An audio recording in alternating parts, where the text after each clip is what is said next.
Бес сөзбен Қазақстанды былай айтып берсең, Қытайша. Қытайша майша. Хиндодо. Қалай еді? Кендала. Чинсе мое, типа, национальный. Бүрікпіді. Қалай? Бүрікпіді. Ол сонда қазақша қалай? Қазақшасын білмедім. Тағы екі сөз қалды.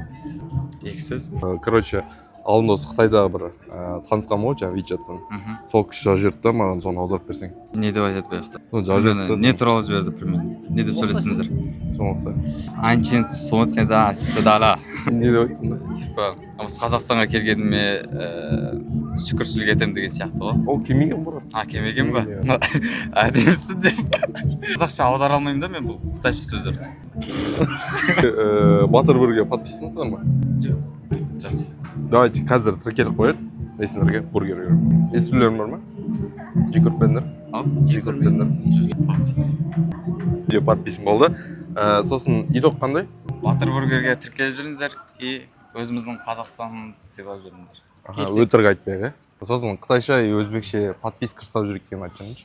Батырбургер сен тана. Подписка қылып желің. Короче, біздің Батырбургердан сыйлық сендерге айран мен бургер. Сосын студент екенсіңдер, брат, 1000 теңгеден бөліп алыңдар. От души нам.